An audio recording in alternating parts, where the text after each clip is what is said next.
Audiolivro ordenado por Cristiane Batista. Inscreva-se, deixe seu like, obrigada. A personalidade humana. Carl Jung. O material inicialmente apresentado para a discussão que se segue são aqueles casos em que a condição requerida, no capítulo anterior, como a meta imediata, foi alcançada, a conquista da ânima como complexo autônomo e sua metamorfose numa função de relação entre o consciente e o inconsciente. Atingida esta meta, torna-se possível desembaraçar o eu de todas as suas complicações com a coletividade e com o inconsciente coletivo. Mediante tal processo, a ânima perde o poder demoníaco que caracteriza o complexo autônomo, isto é, perde seu poder de possessão, uma vez que foi despotenciada. Não é mais a guardiã do tesouro desconhecido, nem Kundry, a mensageira demoníaca do Graal, de natureza meio divina e meio animal, também não é mais a alma grande dama, transformando-se numa função psicológica de caráter intuitivo, acerca da qual se poderia dizer como os primitivos, ela foi à floresta falar com os espíritos, ou minha serpente me falou, ou, na linguagem mitológica da infância, o dedo mindinho me contou. Os leitores que conhecem a descrição feita por Heidegger de ela que deve ser obedecida, lembrar-se-ão talvez do poder mágico de sua personalidade. Ela, é uma personalidade humana, uma criatura cheia de qualidades mágicas e ocultas, mana, dotada de sabedoria e poder mágicos. Todos estes atributos provêm naturalmente de uma projeção ingênua de um autoconhecimento inconsciente. Numa expressão menos poética, tal fato expressar-se-ia mais ou menos deste modo: reconheço que há um fator psíquico atuante em mim, que sabe escapar do modo mais incrível à minha vontade. Põe ideias extravagantes na minha cabeça, impinge-me estados de ânimo involuntários e indesejáveis, caprichos e afetos, induz-me a ações espantosas pelas quais não posso responsabilizar-me, transtorna irritantemente minhas relações com os outros, etc. Sinto-me impotente diante desta realidade e, o que é pior, eu a admiro e amo. Os poetas chamam-na de temperamento artístico e as pessoas avessas à poesia se desculpam de outro modo. Pode-se perguntar agora, quando o fator ânima perde seu mana, para onde vai? Evidentemente, quem dominar a ânima adquirirá seu mana, em analogia à ideia primitiva segundo a qual aquele que mata a personalidade humana incorpora seu poder. Quem, entretanto, se confronta com a ânima, sem dúvida, o eu consciente, e é ele, então, que se apodera da personalidade humana. Esta última, porém, é uma dominante do inconsciente coletivo, o conhecido arquétipo do homem poderoso, sob a forma do herói, do cacique, do mago, do curandeiro e do santo, senhor dos homens e dos espíritos, amigo de Deus. Esta é uma figura coletiva masculina, que emerge do fundo obscuro e toma posse da personalidade consciente. Tal perigo anímico tem uma natureza sutil, uma vez que pode aniquilar, através da inflação da consciência, aquilo que se ganhou do confronto com a ânima. Por isso, é praticamente muito importante saber que, na hierarquia do inconsciente, a ânima represente o nível mais baixo, sendo uma das figuras possíveis. Sua subjugação constela outra figura coletiva que vai apoderar-se do mana. Na realidade é a figura do mago, chamo-o assim, para simplificar, que atrai para si o mana, isto é, o valor autônomo da ânima. No entanto, só na medida em que identificar-me inconscientemente com aquela figura, julgarei que sou, eu mesmo, o possuidor do mana da anima. É o que acontece infalivelmente nestas circunstâncias. A figura do mágico tem um equivalente igualmente perigoso nas mulheres, a sublime figura maternal, a grande mãe, rainha da misericórdia, que tudo compreende e tudo perdoa e que sempre deseja o bem. Vive para os outros, nunca busca seus próprios interesses e é a descobridora do grande amor, do mesmo modo que o mago é o anunciador da verdade suprema. Mas assim como o grande amor nunca é apreciado, a grande sabedoria também nunca é compreendida. E os dois são dificilmente conciliáveis entre si. Trata-se aqui de um perigoso equívoco, de uma evidente inflação. O eu se apropriou de algo que não lhe pertence. De que modo se apoderou do mana? Se fosse realmente o eu que subjugasse a anima, então o mana lhe pertenceria e seria justo deduzir daí seu acréscimo de valor. Mas porque esse valor, o mana adquirido, não atua sobre os outros? Este seria um critério essencial de sua veracidade. Pois bem, esse valor não atua, simplesmente porque o indivíduo realmente não o adquiriu, apenas mesclou-se com um arquétipo, com outra figura do inconsciente. Devemos, pois, concluir que o eu não subjugou a anima de modo algum, não conquistou então seu mana. A nova mescla, desta vez com uma figura do mesmo sexo, corresponde a uma identificação com a imago paterna, cujo poder é maior do que o da anima. Das criaturas, serem encadeadas é a sina.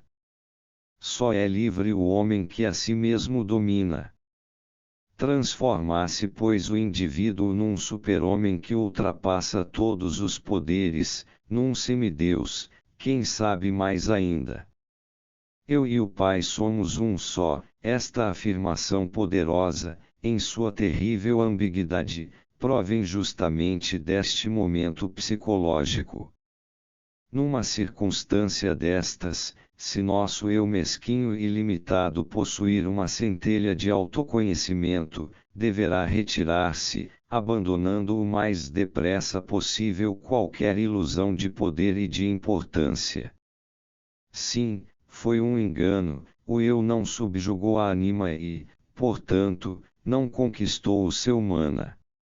A consciência não se tornou senhora do inconsciente, simplesmente a anima perdeu sua arrogância, e isto na medida em que o eu se confrontou com o inconsciente. Este confronto não representou, porém, uma vitória da consciência sobre o inconsciente, mas sim o estabelecimento de um equilíbrio entre os dois mundos. O mago tomou posse do eu, porque este maquinava uma vitória sobre a anima. Isto foi um abuso e todo abuso do eu provoca um abuso do inconsciente. A cada hora mudo a forma do meu ser e assim exerço meu despótico poder. Assim, pois, se o eu desistir de sua pretensão à vitória, cessará automaticamente sua possessão pelo mago. Mas para onde foi o mana? Quem ou o que se torna mana, uma vez que o mago não pode mais exercer sua magia? Sabemos até agora que nem o consciente, nem o inconsciente tem o mana. Não pretendendo mais o poder, o eu também não sucumbe à possessão, o que significa que o inconsciente também perde a preponderância.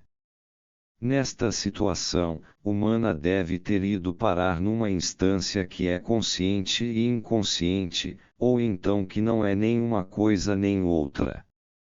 Esta instância é o ponto central da personalidade, a meta, esse ponto indescritível entre os opostos, o elemento unificador de ambos, o resultado do conflito, ou então o produto da tensão energética. Ele anuncia o vir à luz da personalidade, um passo intransferível para diante, o degrau seguinte. Não pretendo que o leitor siga minuciosamente este rápido quadro sinótico. Deverá, porém, considerá-lo como uma espécie de exposição preliminar, cuja elaboração mais cuidadosa vem a seguir. O ponto de partida do nosso problema é o estado que se segue depois do consciente haver assimilado suficientemente os conteúdos inconscientes produzidos pelos fenômenos da anima e do animus. Isto pode ser representado da seguinte maneira: os conteúdos do inconsciente são, antes de tudo, coisas que pertencem à esfera pessoal, semelhantes talvez à fantasia do meu primeiro paciente. Desenvolvem-se depois as fantasias do inconsciente impessoal, que contém essencialmente uma simbologia coletiva, algo da mesma espécie que a visão da minha paciente. Tais fantasias não são extravagantes e desordenadas como se poderia pensar ingenuamente, mas seguem determinadas linhas de diretriz inconsciente, convergindo para certo fim. Essas fantasias podem ser comparadas com os processos de iniciação, uma vez que sua analogia é flagrante. Todas as tribos e grupos primitivos que se organizam, de um modo ou de outro, têm seus ritos de iniciação, frequentemente muito desenvolvidos e que desempenham um papel importantíssimo em sua vida social e religiosa. Através dessas cerimônias os meninos se tornam homens e as meninas, mulheres. Os cavirondos insultam aqueles que não se submetem à circuncisão ou à excisão, chamando-os de animais. Isto demonstra que os costumes de iniciação representam meios mágicos através dos quais o homem abandona a condição animal, ascendendo à condição humana. As iniciações primitivas são nitidamente mistérios de transformação, de grande significado espiritual. Muitas vezes os iniciados são submetidos a tratamentos dolorosos, recebendo ao mesmo tempo os mistérios da tribo, de um lado sua hierarquia e de outro, o ensinamento cosmogônico e mítico. As iniciações se mantiveram em todas as culturas. Na Grécia, os antigos mistérios de Eleusis foram aparentemente preservados até o século VII da nossa era. Roma foi inundada por religiões de mistérios. O cristianismo é uma delas, que ainda hoje mantém velhas cerimônias de iniciação, embora descoloridas e um tanto degeneradas, batismo, confirmação e comunhão. Ninguém, portanto, tem o direito de negar o imenso significado histórico das iniciações. O homem moderno não possui nada que se compare à importância histórica das iniciações. Lembremo-nos dos testemunhos dos antigos acerca dos mistérios de Eleusis. A maçonaria, a Igreja Gnóstica da França, os legendários Rosa-Cruzes, a teosofia etc., são fracos sucedâneos daquilo que na lista histórica das perdas deveria ser sublinhado com letra vermelha. O fato é que toda a simbólica da iniciação aparece nos conteúdos inconscientes com uma nitidez que não deixa lugar à dúvida.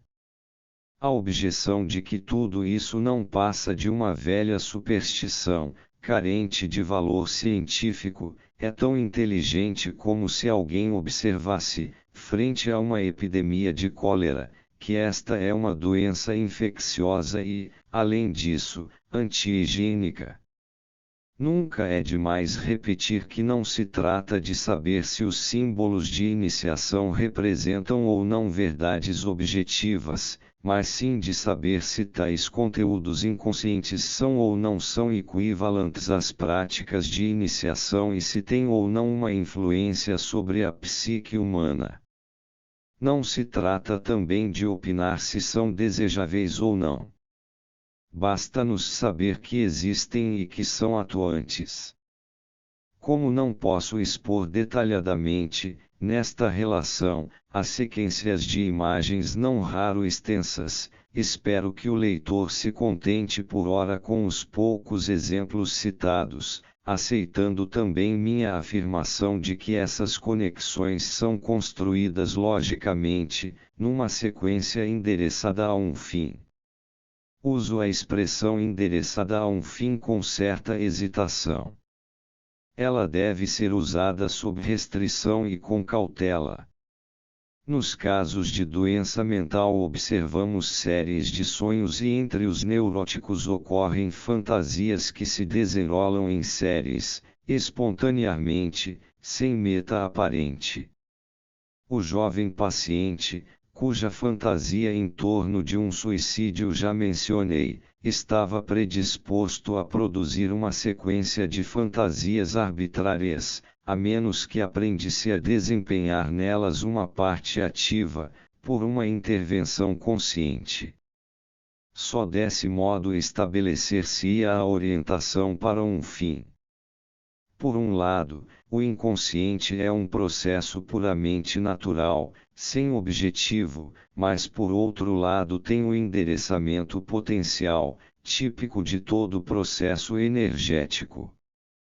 Quando a consciência desempenha uma parte ativa e experimenta cada estádio do processo, compreendendo-o pelo menos intuitivamente, então a imagem seguinte sempre ascenderá a um estádio superior, constituindo-se assim finalidade da meta.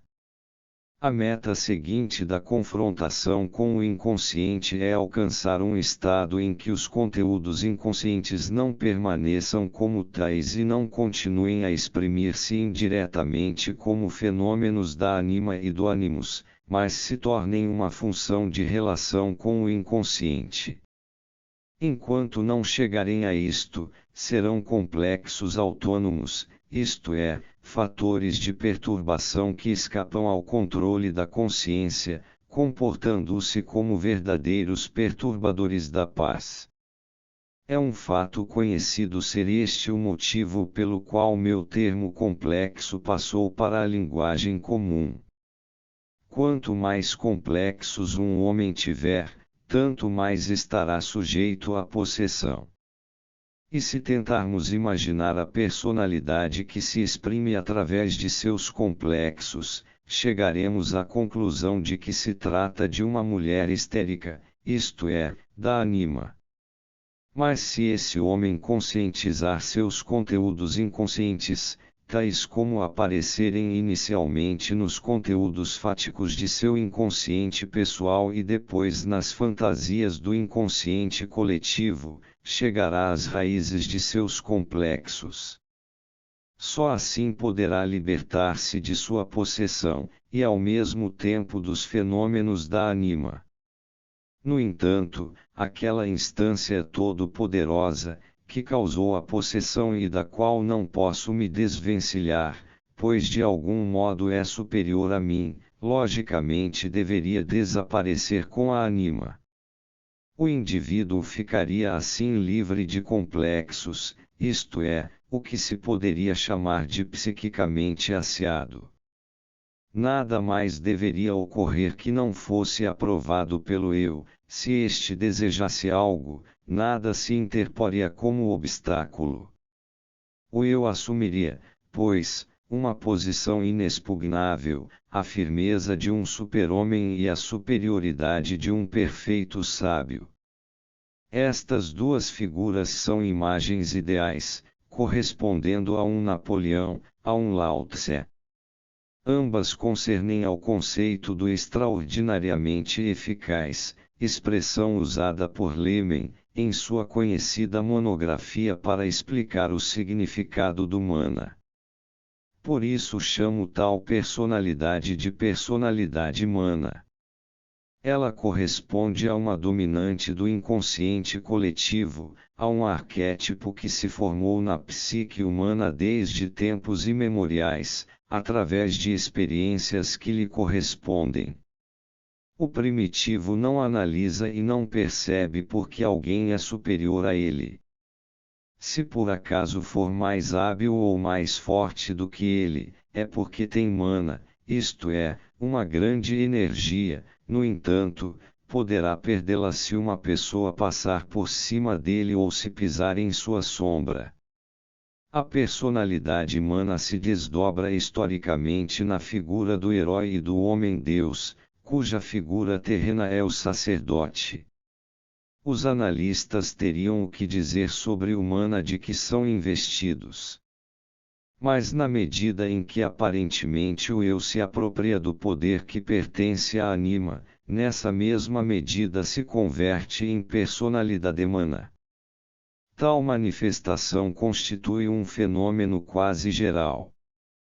Posso até mesmo dizer que nunca vi o desenvolvimento mais ou menos avançado de um processo desta espécie, sem a ocorrência, pelo menos passageira, de uma identificação com o arquétipo da personalidade mana.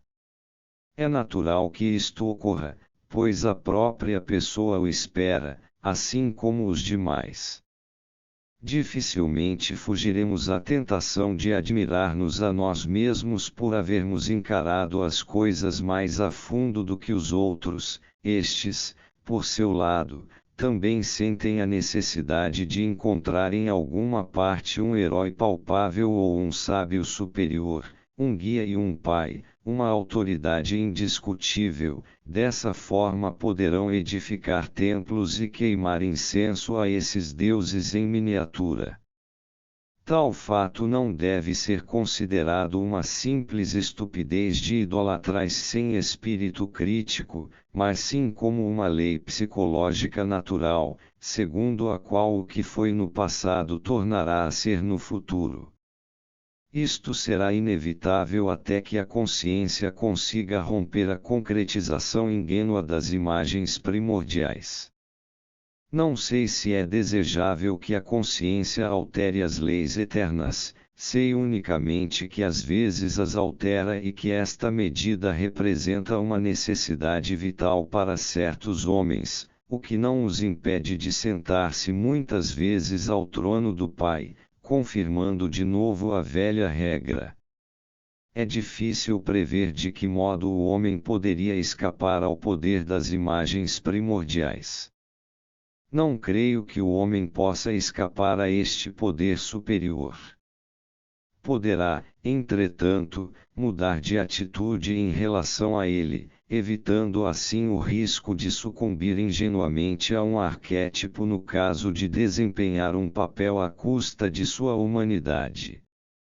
O homem possuído por um arquétipo se converte numa figura coletiva, numa espécie de máscara atrás da qual sua humanidade não pode desenvolver-se, atrofiando-se cada vez mais. Devemos por isso ter cuidado de não sucumbir à dominante da personalidade humana. Esse perigo consiste em ter de assumir a máscara paterna ou então o de ficar entregue à dita máscara, usada por outro. Neste sentido, mestre e discípulo se equivalem. A dissolução da anima significa que se compreendeu enfim os poderes propulsores do inconsciente, não, porém no sentido de havê-los privado de sua eficácia. Eles podem assaltar-nos de novo, a qualquer momento, de uma forma ou de outra. E o farão, sem dúvida, se nossa atitude consciente tiver uma lacuna. É um poder contra outro poder.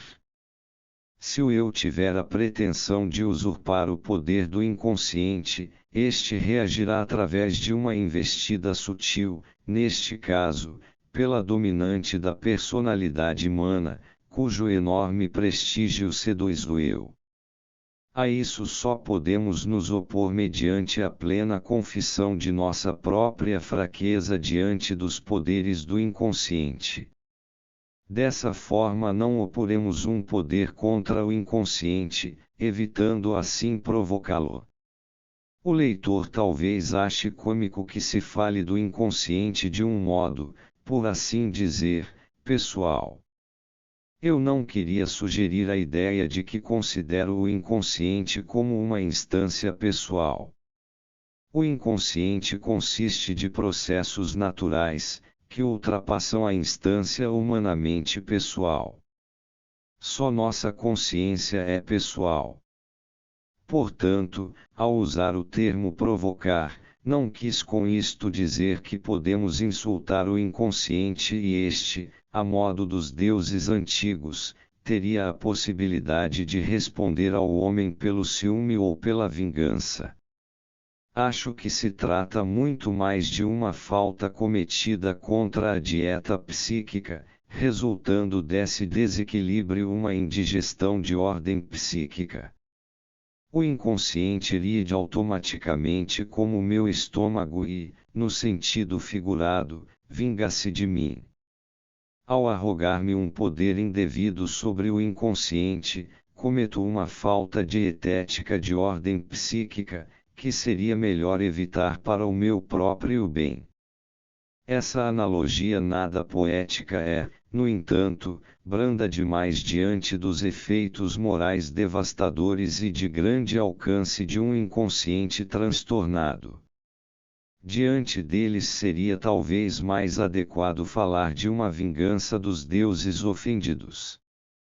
Diferenciando o eu do arquétipo da personalidade humana, somos obrigados a conscientizar, tal como no caso da anima, os conteúdos específicos da personalidade humana. Historicamente, esta é sempre a detentora de um nome secreto ou de um saber especial, ou ainda da prerrogativa de uma atuação particular, quod se jovi, non se bovi, numa palavra, ela possui uma distinção individual. A conscientização dos conteúdos que compõem o arquétipo da personalidade humana significa para o homem libertar-se pela segunda vez e definitivamente do pai. Para a mulher, significa libertar-se da mãe, sentindo pela primeira vez a própria individualidade. Esta parte do processo corresponde exatamente à intenção das iniciações primitivas e concretizadoras, incluindo o batismo, isto é, a separação dos pais carnais, ou animais, e o renascimento e novão infantião, numa condição de imortalidade e infância espiritual, segundo foi formulado por algumas religiões de mistérios do mundo arcaico, entre as quais figura o cristianismo. Mas existe a possibilidade do indivíduo não identificar-se com a personalidade humana e concretizá-la como um pai do céu extramundano, ao qual é atribuído um caráter absoluto. Para muitos, ele reside no coração. Com isto se atribuiria ao inconsciente uma preponderância igualmente absoluta, se o esforço da fé o conseguisse, e assim todo o valor se dispersaria no inconsciente. Logicamente, nada mais resta, neste caso, senão um mísero fragmento de homem inferior, cheio de pecados. Sabemos que esta solução se transformou numa concepção histórica do mundo. Coloco-me aqui num terreno psicológico, sem qualquer pretensão de ditar ao universo minhas verdades eternas, e devo, portanto, fazer uma observação crítica relativa àquela solução.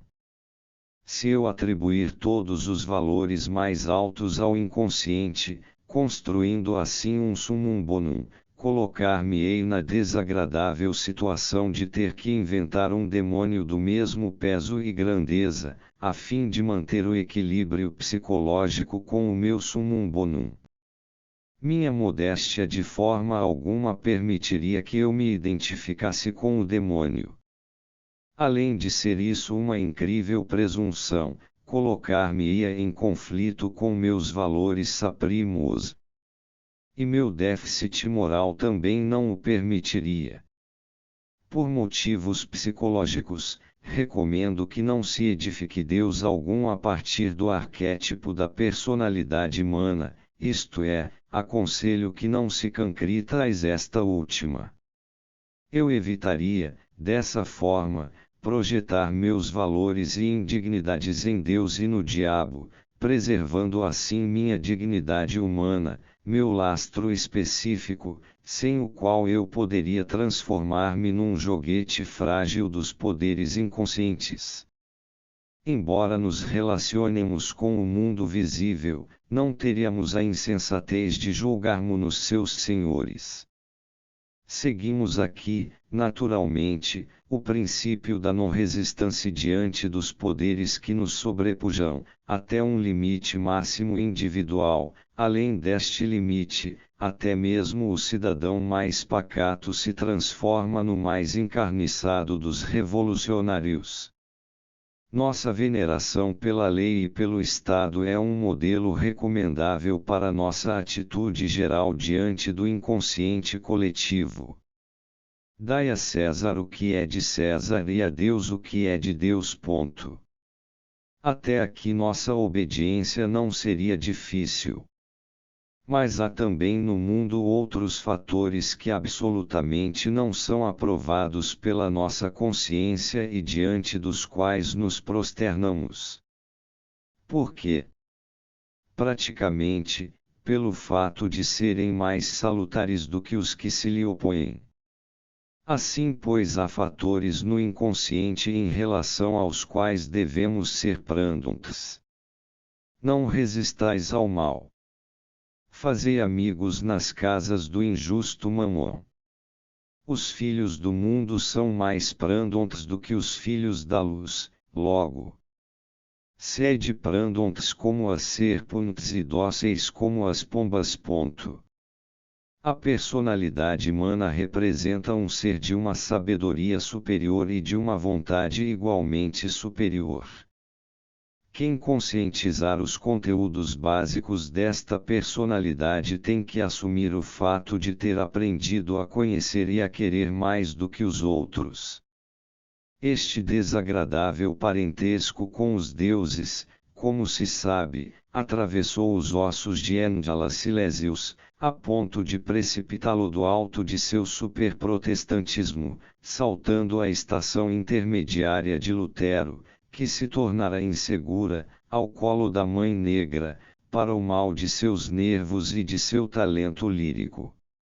E mesmo Cristo e, depois dele, Paulo lutaram com estes mesmos problemas, o que se tornou claro por vários indícios.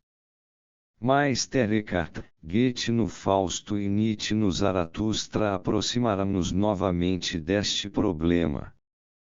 Tanto Goethe como Nietzsche procuraram resolvê-lo através da ideia do poder, o primeiro recorrendo ao mago e ao homem de vontade brutal que pactua com o diabo, e o segundo exaltando o homem que pertence à categoria dos senhores e aos sábios sem Deus e sem diabo. Em Nietzsche, o homem é um ser solitário, como ele mesmo era, neurótico, financeiramente dependente, sem Deus e sem mundo. Certamente esta não é uma situação ideal para um homem que tem os pés na realidade, com família e dívidas a pagar.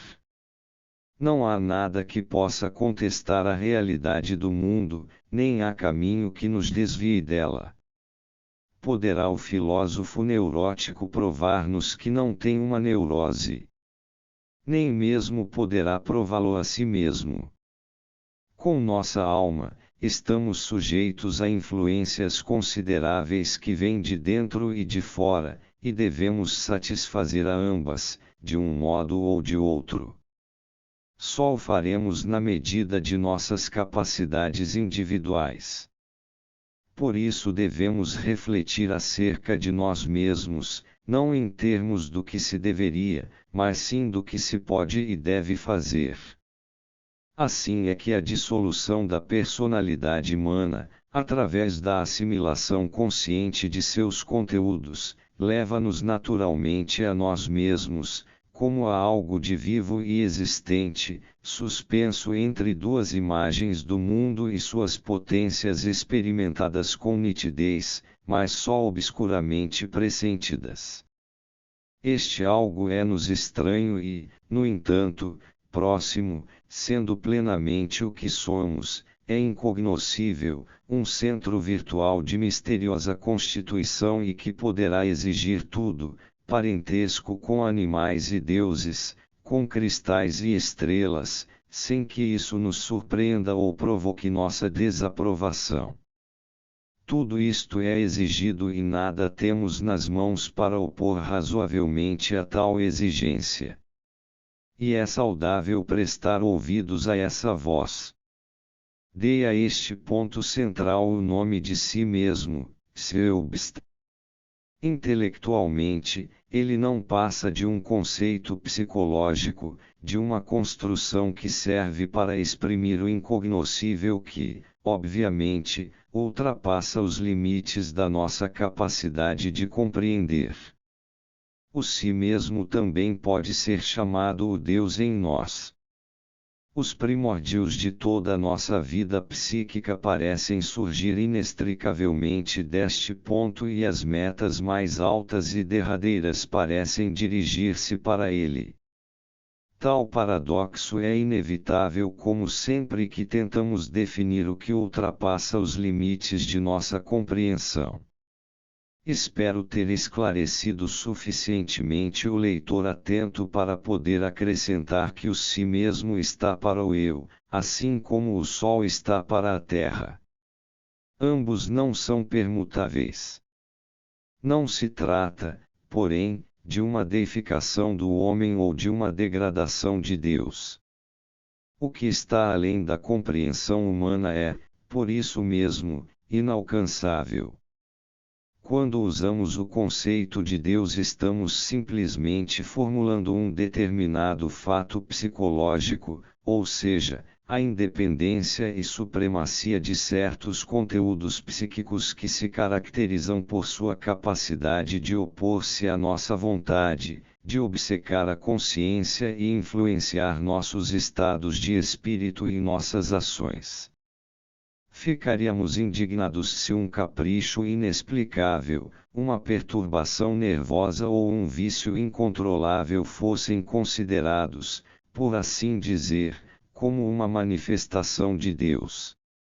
Mas seria uma perda irreparável para a experiência religiosa se tais coisas, inclusive as más, fossem artificialmente separadas do repertório dos conteúdos psíquicos autônomos. É um eufemismo apotropaico tratar essas coisas com um nada mais do que explicativo. Dessa forma são reprimidos, com uma vantagem apenas aparente, só muda o aspecto da ilusão. A personalidade não se enriquece, torna-se pobre e sufoca.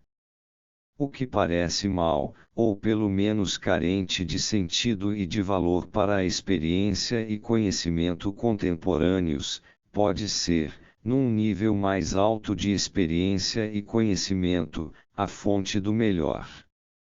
Naturalmente, tudo dependerá do uso que fizermos de nossos 7 demônios. Explicá-los como desprovidos de sentido priva a personalidade da sombra que corresponde a eles e tira-lhe a forma. A forma viva precisa de sombras profundas a fim de revelar sua realidade plástica.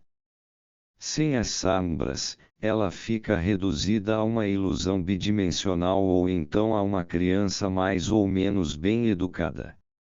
Refiro-me aqui a um problema muito mais significativo do que estas poucas e simples palavras que o exprimem. A humanidade, em sua essência, continua num estado infantil, psicologicamente falando. Essa fase não pode ser omitida. A grande maioria necessita de autoridade, diretriz, lei.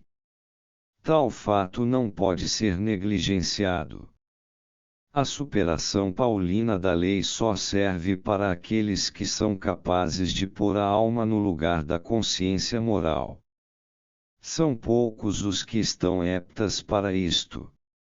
Muitos são os chamados, poucos os eleitos. E estes poucos só trilharão tal caminho por uma coação interna, para não dizer pelo sofrimento, pois esse caminho é como um fio de navalha.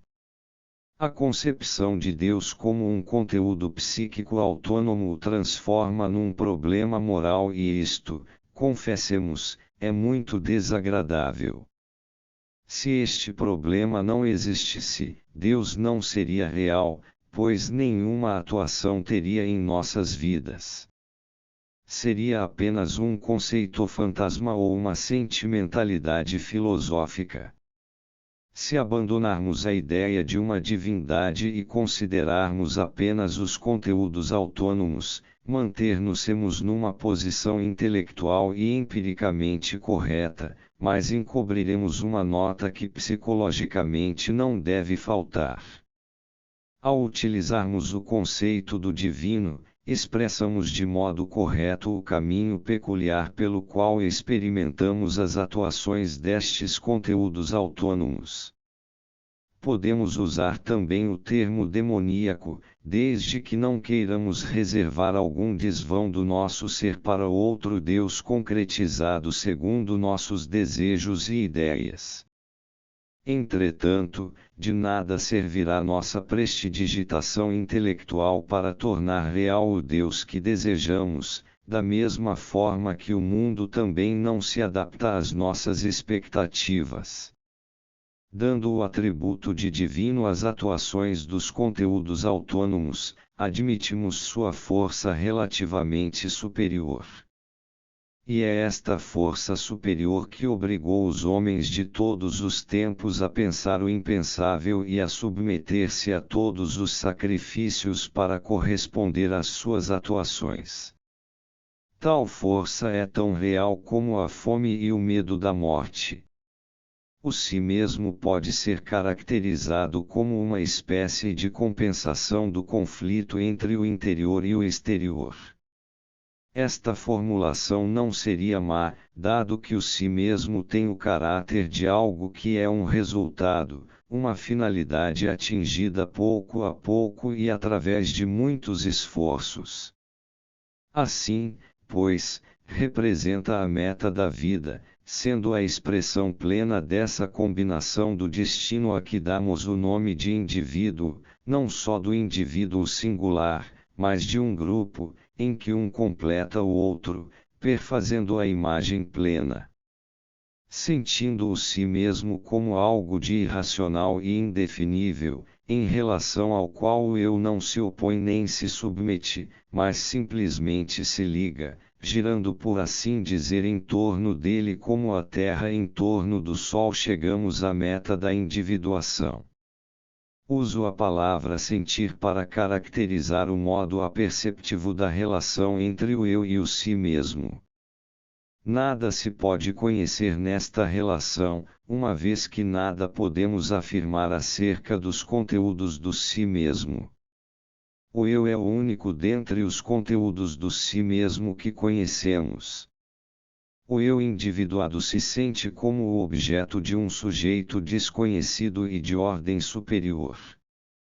Parece-me que as indagações psicológicas chegam aqui ao seu limite extremo, pois a ideia do si mesmo é em si e por si um postulado transcendente que pode ser justificado psicologicamente, mas não demonstrado de um modo científico.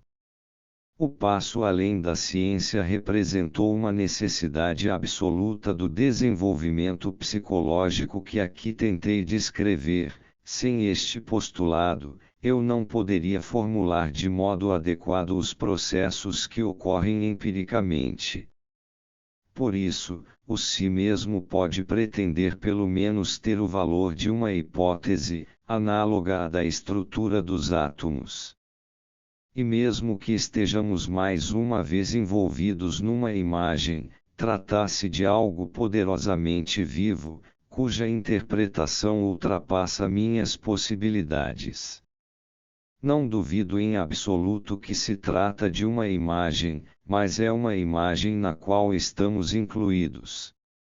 Sei perfeitamente que este ensaio exigiu do leitor um esforço de compreensão incomum. Por meu lado, esforcei-me de todos os modos possíveis no sentido de aplanar a via da compreensão. Não consegui, entretanto, remover a grande dificuldade representada pelo fato de que as experiências básicas, que fundamentam minhas discussões, são desconhecidas pela maioria das pessoas, parecendo-lhes extravagantes. Não espero, pois, que os leitores sigam todas as conclusões apresentadas. Apesar da satisfação natural que todo autor sente com a compreensão do seu público, é menos importante para mim a interpretação de minhas observações, do que ter aberto um amplo campo de experiências ainda inexplorado, pondo-o, através deste livro, ao alcance de muitos. Neste campo, até agora tão obscuro, poderão ser encontradas as respostas de muitos enigmas que até agora desafiaram a psicologia da consciência.